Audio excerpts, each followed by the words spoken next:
Prostitute ಅಂತ ಕರೆದಿದ್ದಾರೆ. ರಾಹುಲ್ ಗಾಂಧಿ ಅವ್ರನ್ನ ಡ್ರಗ್ ಅಡಿಕ್ಟ್ ಅನ್ನೋದಕ್ಕೆ ಇವತ್ತು ಅದು ಫಸ್ಟು ನಮ್ಮ ಬಾಬಾ ಸಾಹೇಬ್ ಅಂಬೇಡ್ಕರ್ ಅವ್ರನ್ನ ನಿಲ್ಲಿಸಿರೋದಕ್ಕೆ ಚರ್ಚೆ. ರಾಹುಲ್ ಗಾಂಧಿ ಅವ್ರನ್ನ ಡ್ರಗ್ ಅಡಿಕ್ಟ್ ಕರೆದಕ್ಕೆ ಅವರ ನಾಯಕರನ್ನ, ನಮ್ಮ ಪಕ್ಷದ ನಾಯಕರನ್ನ ಹೆಸರನ್ನ ಬಂದಾಗ ಬಳಕೆ ಮಾಡಿಕೊಳ್ಳಿಕ್ಕೆ ಅದು ಹೋರಾಟ. ಅದಾದ ಮೇಲೆ ಇವರು ಹೆಣ್ಣು ಮಗಳ ಮೇಲೆ ಈ ರೀತಿ ಇನ್ನೊಬ್ಬ ಪ್ರಾಸ್ಟಿಟ್ಯೂಟ್ ಅಂತ ಸುಮಾರು 12 ಬಾರಿ ಕರೆದಿದ್ದು ದಾಖಲೆ ಎಲ್ಲ ಇದೆ.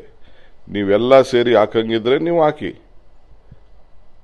ಎಲ್ಲ ನಿಮ್ಗೆ ದಾಖಲೆ ಇಲ್ಲ ಅಂದ್ರೆ ದಾಖಲೆ ನಾನೇ ಕೊಡ್ತೀನಿ. We have collected. Rahul Gandhi ಅವ್ರನ್ನ ಡ್ರಗ್ ಅಡಿಕ್ಟ್ ಅಂತ ಕರೆದಿ ತೋರಿಸ್ತಾ ಇದ್ದೀರಾ? ತೋರಿಸ್ತಾ ಇದ್ದೀರಿ. ಅದನ್ನ ಫಸ್ಟ್ ನೀವು ಯಾಕಾಯ್ತು ಇದು ಬಾಬಾ ಸಾಹೇಬ್ ಅಂಬೇಡ್ಕರ್ ಅವ್ರಿಗೆ ಅಮಿತ್ ಶಾ ಅವ್ರು ಮಾತಾಡಿದಂಥ ಮಾತು, ಅದನ್ನ ರಕ್ಷಣೆಗೆ ಆ ವಿಚಾರದಲ್ಲಿ ಹೋರಾಟವನ್ನ ಮಾಡ್ತಾ ಇದ್ರು. ಅದಕ್ಕೆ ಈ ಹೆಣ್ಮಗಳನ್ನ ಈ ರೀತಿ ಕರೆದಿದ್ದಾರೆ. ಇದು ಚಿಕ್ಕಮಗಳೂರು ಸಂಸ್ಕೃತಿನ, ಭಾರತದ ಸಂಸ್ಕೃತಿನ, ಬಿಜೆಪಿ ಸಂಸ್ಕೃತಿಯ. ಆಮೇಲೆ ನಾನು ಅಷ್ಟೊತ್ತಿಗೆ ನಾನು ಬೇರೆ ಕಡೆ ಇದ್ದೆ, ಅಸೆಂಬ್ಲಿಯಲ್ಲಿದ್ದೆ. ನನಗೆ ನಿನ್ನೆ ಅಲ್ಲೇ ಕೌನ್ಸಿಲಲ್ಲೇ ನನಗೆ 12 ಕ್ವಶನ್ಸ್ ಇತ್ತು. ಅದು ಮುಗಿಸ್ಕೊಂಡು ನಾನು ಬೇರೆ ಕಡೆ ಹೋಗಿದ್ದೆ, ನಾನು ಅಸೆಂಬ್ಲಿಗೆ ಹೋಗಿದ್ದೆ.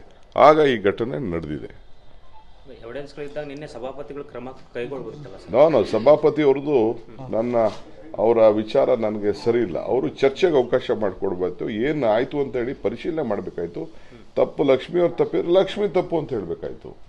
ಅವ್ರು ತಪ್ಪಿದ್ರೆ ಅವ್ರು ತಪ್ಪು ಅಂತ ಏಕಾಏಕಿ ಅವ್ರಿಬ್ಬರ ಹತ್ರ ಇದನ್ನ ತಗೋಬಿಟ್ಟು ಅವ್ರು ಹಿಂಗೆ ಹೇಳಿದ್ರು ಇವ್ರು ಹಿಂಗೆ ಹೇಳಿದ್ರು ಅಂತ ಸೆಂಡ್ ಡೈ ಮಾಡಿದ್ದು ಅವ್ರಿಗೂ. ಯಾಕೆಂದ್ರೆ ಅಷ್ಟು ಹಿರಿಯ ಇದ್ರದ್ದು, ಅವರು ಯಾವುದೇ ಪಕ್ಷದವ್ರು ಇರ್ಬೋದು, but is a non political member.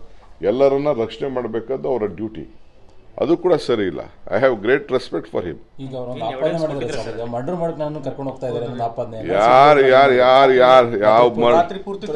ಸೋಮ್ನ ಅದೆಲ್ಲ ನನಗೆ ಗೊತ್ತಿಲ್ಲ. ಪೊಲೀಸ್ ಅವ್ರು ಏನ್ ಮಾಡಿದ್ರು ಅಲ್ಲ ರೀ. ಹೋಗಿ ಪೊಲೀಸ್ ಸ್ಟೇಷನ್ ಅಲ್ಲಿ ಹೋಗಿ, ನಾನು ಅದ್ಯಾವುದೋ ಕ್ಲಿಪ್ಪಿಂಗ್ಸ್ ಯಾವುದೋ ಟಿವಿಲಿ ನೀವು ಯಾರೋ ತೋರಿಸ್ತಾ ಇದ್ರಿ, ಹೋಗಿ ಏನೋ ಹಿರಿಯರನ್ನ ಭೇಟಿ ಮಾಡಕ್ಕೆ ಒಂದು ಅವಕಾಶ ಅಂದ್ರೆ ಅಲ್ಲೋಗಿ ಇದರಲ್ಲಿ ಖಾನಾಪುರ್ ಪೊಲೀಸ್ ಸ್ಟೇಷನ್ ಅಲ್ಲಿ ಇವ್ರು ಬಿಜೆಪಿ